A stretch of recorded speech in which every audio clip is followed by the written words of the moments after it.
I'd like to call this meeting of council for Tuesday, April 9th to order.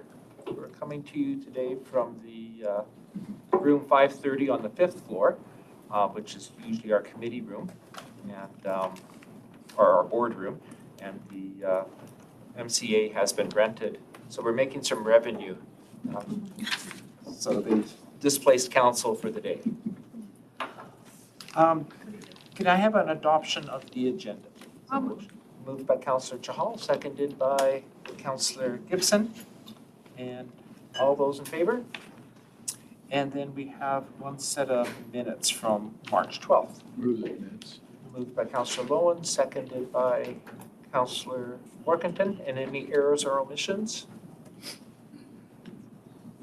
Great. Before we start, I just have a statement I wanted to read.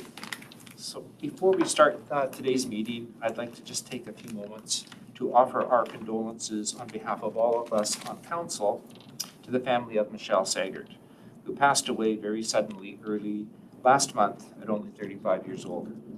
Michelle was a member of the Abbotsford Police Board, being appointed in June of 2023, following in the footsteps of her mother, Barb Shanowski. Barb served on our board, or police board, until 2021, and she's well known in our community. Michelle grew up in Abbotsford and was a local University of Fraser Valley grad and a trial lawyer who practiced personal injury and family law. She represented clients at all levels of court, including the Supreme Court of Canada, and her advocacy in the Supreme Court of BC was frequently selected for publication, as it involved many cases in the law and in practice procedure. And as a lawyer, Michelle was highly respected and known for her empathy and her unwavering commitment to her clients' causes. She was also known for being generous and giving the most meaningful gift at the end of her life. Through her passing, although her passing was quite tragic and sudden, by donating her organs, Michelle has given the gift of life to 8 other people. So once again, on behalf of council, I just would like to thank her family for her service on our police board, and just express again our sincerest condolences to her husband Nathan, her family, and all those who knew and loved her.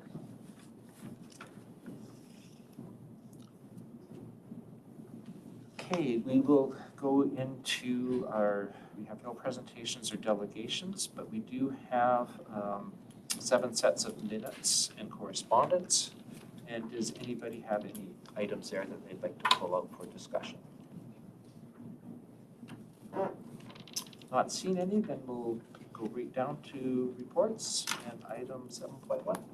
Item 7.1 is bylaw 3527, which amends the Water Works Regulations bylaw 2665 by providing improved stages of water restrictions. This bylaw is ready for first, second, and third readings.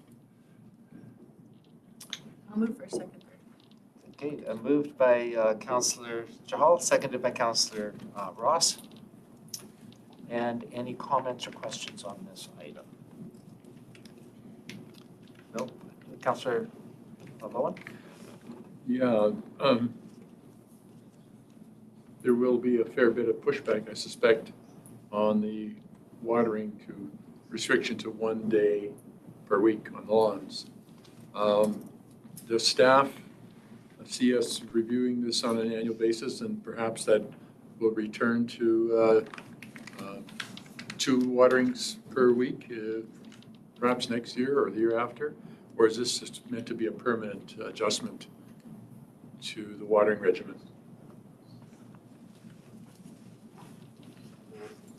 It's a very good question. This is intended to be a permanent reduction. And it's consistent with other jurisdictions such as Metro Vancouver and elsewhere in North America regarding optimal lawn irrigation. Yeah. So this is for stage 2 process though, right? Not stage 1?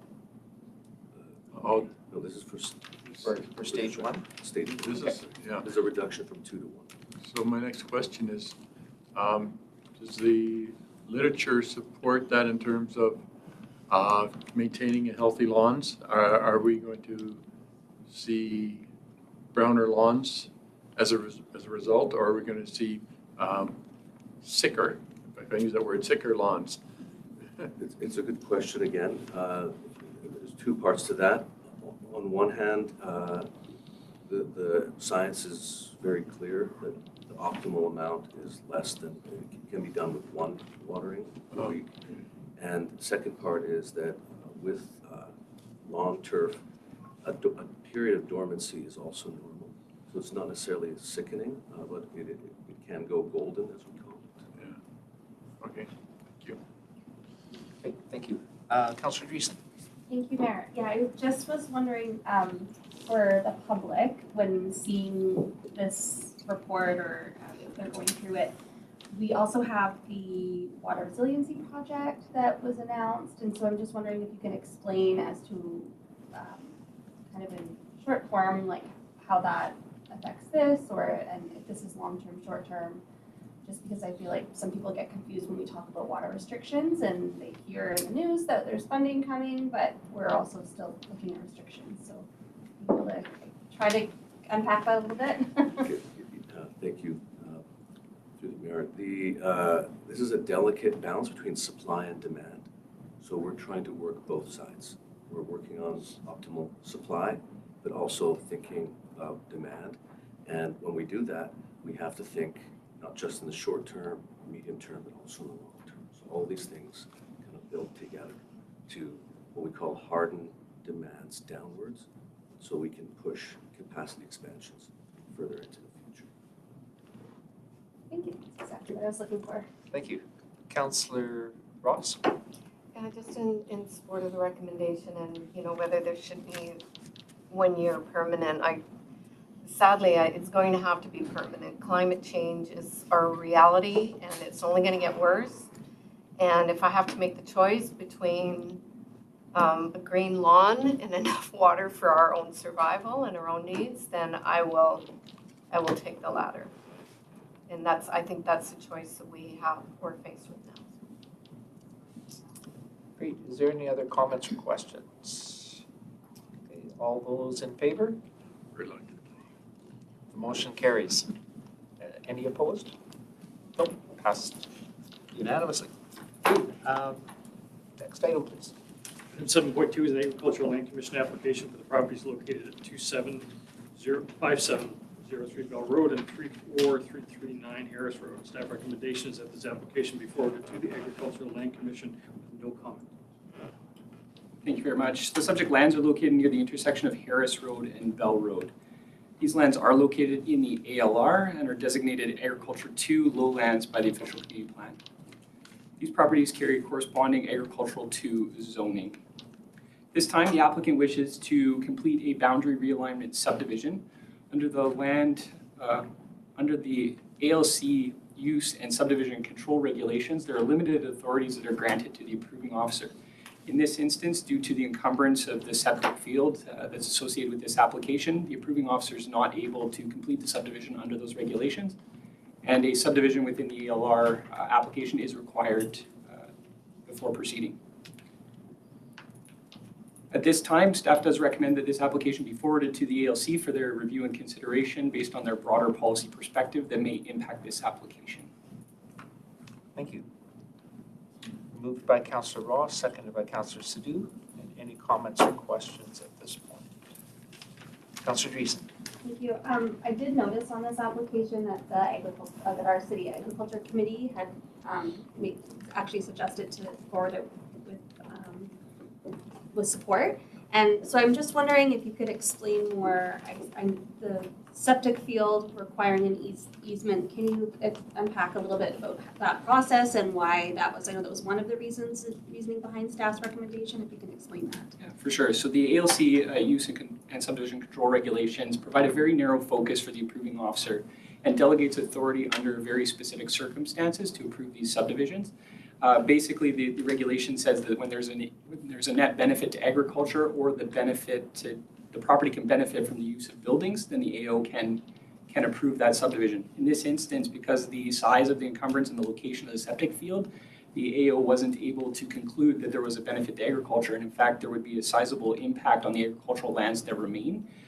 The proponent was provided an opportunity to revisit the septic field location and redesign that inside the proposed Lot 2 boundaries, but unfortunately, given the recency of that work and the cost of doing that, they were unable to do that at this time and elected to proceed to the ELC for consideration of the subdivision. Great. Any other comments or questions? So just so everybody's clear, this will be the land commission will then make the ultimate decision. So even if we sent it with support, they would still be the ultimate decision. So we have to, yeah, so we're leaving it to the experts. All those in favor? And it carries. Thank you. And next item, please. Item 7.3 is an agricultural land commission application for the property located at 1794 Glavin Road. Staff recommendation is that council deny this application and not forward it to the agricultural land commission. Subject property is located at the north end of Gladwin Road, and it's bordered to the north by Highway 1. Subject lands are in the ALR and are designated Agricultural 1 uplands, carry corresponding Agricultural 1 zoning designation. This time, the applicant has proposed a non-farm use to allow the use of a 500-meter squared accessory building located in the northwest corner of the property. The applicant intends to use this building for vehicle repairs and maintenance. This proposal does not align with the city's zoning bylaw for home-based business regulations and would constitute an industrial use. This time, staff do not support this application, recommend the council deny this application and not forward it to the ELC. Move the recommendation. Moved by Councillor Lowen, seconded by Councillor Ross. And any comments or questions? No, and I think this also was the recommendation from our Ag Advisory Committee as well, and I think there's a whole host of challenges if we were to send this with. So, all those in favor? And the motion carries. Next item, please. Item 7.4 is an agricultural land commission for the property located at 1735 Mount Lehman Road. Staff recommendation is that council deny this application and not forward it to the agricultural land commission. Subject property is located on the west side of Mount Lehman Road, north of the Abbotsford International Airport. Subject lands are located in the ALR and are designated Agricultural 1 uplands by the OCP. This property is also zoned A1 agriculture and Fish Trap Creek is located along the western boundary. This time, the applicant is wishing to obtain a non-farm use application for approximately 6,000 meters squared of industrial outdoor storage as is shown on the Figure 8 Site Planning Council's package. This use, again, does not comply with the home-based business regulations and would be considered warehousing and outdoor storage, which is more appropriate in an industrially designated and zoned property. City staff do not support this application and recommend council deny this application and not forward it to the LC. Moved by Councillor Dreesen, seconded by Councillor Ross. And any comments, Councillor Lowen? So based on that picture that we see there, this it's been used for non-farm use for some time. So moving forward, are there any plans or any impositions on the owner to restore that to what it once was, or what's the game plan? Your Worship, through to Councillor Lowen, subsequent to Council's decision here, we will be relying on our partners in bylaw services to enforce the zoning bylaw and to ensure that the uses occurring on the property do comply with the agricultural zoning. I don't know if Ms. Lalogy would like to elaborate on her expectation of what enforcement would look like from this point forward should Council deny this application. Thanks, Mr. Collins, and Susan Mayor, Council Lowen. We actually do have an active enforcement plan here at the Abbotsford Pines. We were just awaiting this decision. This is a fairly large construction company that's on this property, so it will take some time for us to work with them and with our partners in economic development to find them an appropriate land to actually continue their business. So Right. we will be taking action. Thank you. Thank you. Is there any other questions or comments? I'll call the question then. All those in favor? And the motion carries. Unanimous on that one as well. Next item, please. Item 7.5 is also an agricultural land commission for the application for the property located at 27687 Nathan Avenue. Staff recommendation is that council deny this application and not forward it to the agricultural land commission. Subject lands are located on the western boundary of the city, adjacent to the township of Langham. Subject lands are located in the ELR and are designated Agricultural 1 uplands by the OCP. These lands are also zoned A1 agriculture. This time, the applicant has requested a non-farm use to allow an agricultural accessory building of approximately 550 meters squared in size to be used for a countertop production facility. Again, this facility exceeds the home-based business regulations of the zoning bylaw and is most appropriately an industrial use. City staff do not support this application. Recommend council deny this application and not forward it to the ALC. Moved by Councillor Ross, seconded by Councillor Sadhu. And any comments or questions on this item? Not seeing any, then I'll call the question, and all those in favor? And the motion carries.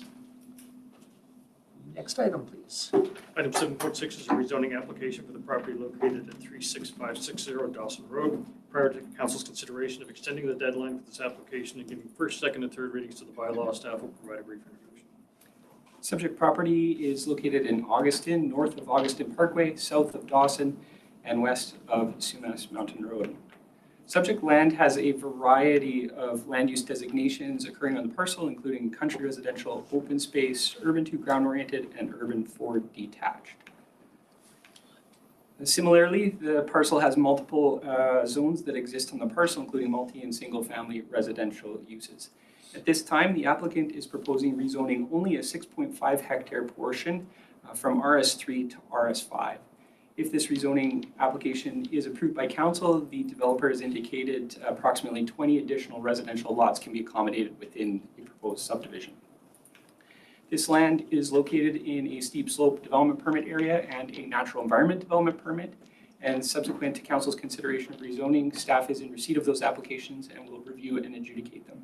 At this time, staff see no concerns with the developer's ability to comply with those development permit guidelines.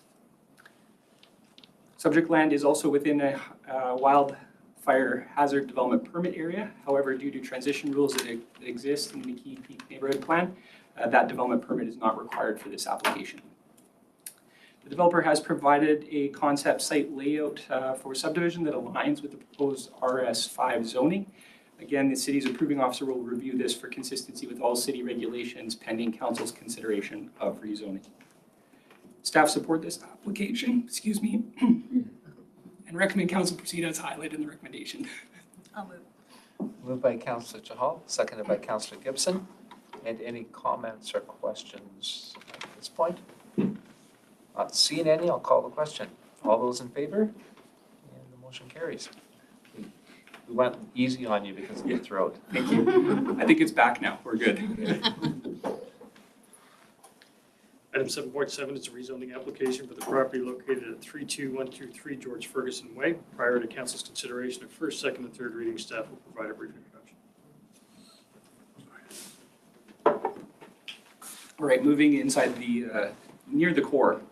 Subject lands are located near the intersection of Tim Street and George Ferguson Way. These lands are designated Urban 1 Mid-Rise by the official community plan, which is the city's standard 6-story, 2 FSR wood frame apartment land use designation. This time, the applicant wishes to rezone the parcel from RML, which is a historic multifamily apartment zone at 4 stories, to RMM, which is the city's modern apartment zoning designation. Concurrently, the applicant is also proposing site-specific text amendment to limit the future occupancy of these units to rental accommodations.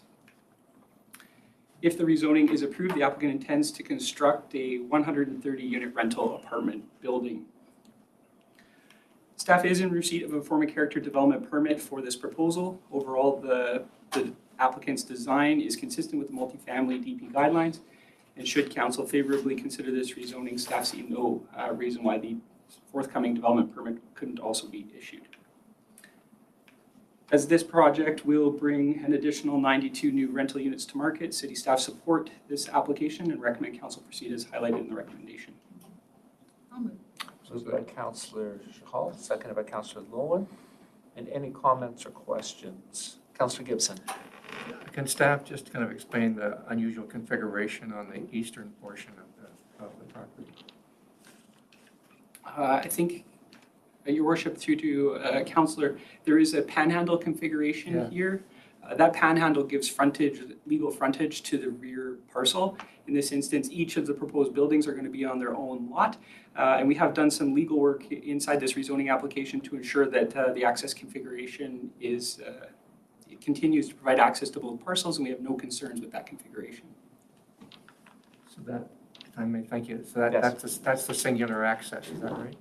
Correct, there's a singular panhandle access that will provide access to both the new development and the existing development. Which is relatively unconventional.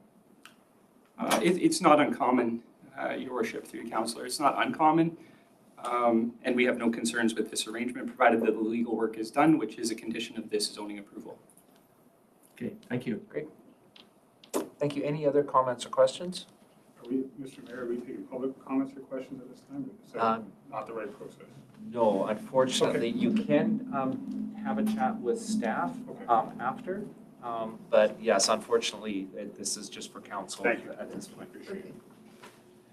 Councilor Workington. I just want to put a comment on the record that Abbotsford's desperately in need of more multi-unit housing, so we're happy to see projects like this go ahead that solves our housing crisis in a small way, so happy to support it. Great. Any other comments or questions? Call the question, and all those in favor? The motion carries. Thank you. Next item, please.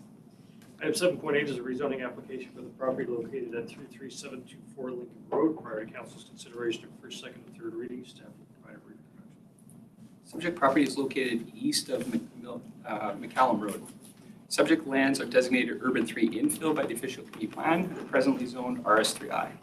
This time, the applicant wishes to rezone the parcel to RS7, and if that zoning is approved, the applicant intends to construct a 2-lot subdivision. In this instance, there's a single on-site tree that is proposed for removal. Tree cutting permit will be required prior to completing that work. This proposal is consistent with the OCP, and staff support this application. Move the recommendation. Moved by Councilor Lowen, seconded by Councilor Sadhu. And any comments or questions on this item? Call the question, then all those in favor? Motion carries. Next item, please. Item 7.9 is a rezoning application for the property located at 34331 Old Yale Road. Prior to council's consideration of first, second, and third reading, staff will provide a brief introduction. Subject property is located on Old Yale Road near Sumas Way. These lands are designated Urban 3 infill by the official community plan and are presently zoned RS3I. The applicant wishes to rezone to RS7, and if that is approved by council, the applicant intends to construct a 2-lot subdivision. In this instance, there are 2 on-site trees that are proposed for removal, and a tree cutting permit, security, and replacements will be secured by PRC. This proposal is consistent with the OCP, and staff support this application. Moved by Councilor Shahal, seconded by Councilor Dreesen. Any comments or questions on this item? Not seen any, I'll call the question, then all those in favor? Motion carries. Next item, please. Item 7.10 has 3 motions for council consideration. First motion is the council rescind third reading of bylaw 3484-2024, land use contract 17200, discharge bylaw 2024. Moved by Councilor Ross, seconded by Councilor Dreesen. Any comments or questions on this item? All those in favor then? Motion carries. And next motion, please. Second motion is the council amend bylaw 3484-2024 as recommended and indicated in the staff report. Moved by Councilor Shahal, seconded by Councilor Lowen. And any comments or questions on this item? All those in favor? Motion carries. And motion number 3. And the third and final motion for this item is that council give bylaw 3484-2024 third reading as amended. Moved by Councilor Dreesen, seconded by Councilor Gibson. And I'll call the question. All those in favor? And the motion carries. I think come June, we're not going to have land use contracts. Before we go to the next item, I believe Councilor Dreesen needs to recuse herself. You do want to just explain? Yeah, I'm just gonna step out for reasons previously stated on the agenda.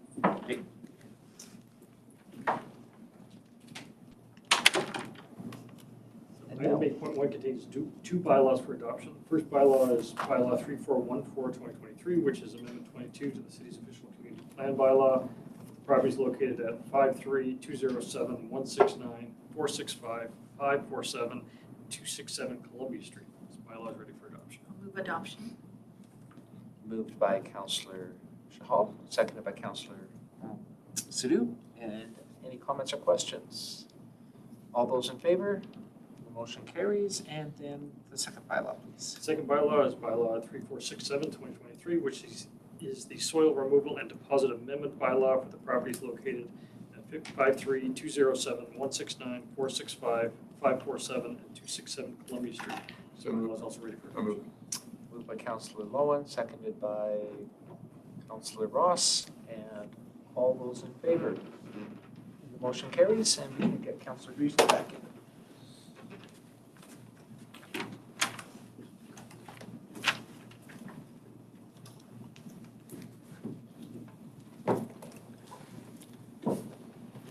And next item, please.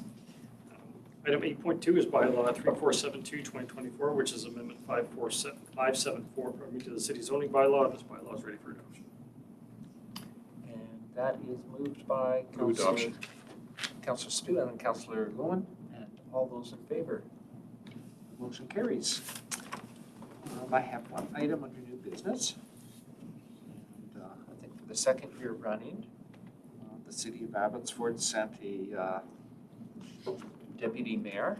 This time it was Deputy Mayor Dreesen. Last year it was Deputy Mayor Ross. So you don't want to mess with the Patricias. But they both won. So this year, Councillor Dreesen won. Last year, Councillor Ross won. But you won the plowing match in Chilliwack, which is people from all around the province. And they have a community leaders. It used to be called the mayor's class, but now it's called community leaders because beating the mayor wasn't enough. We had to beat local MPs and MLAs. So Councillor Dreesen, congratulations. You represent the city well.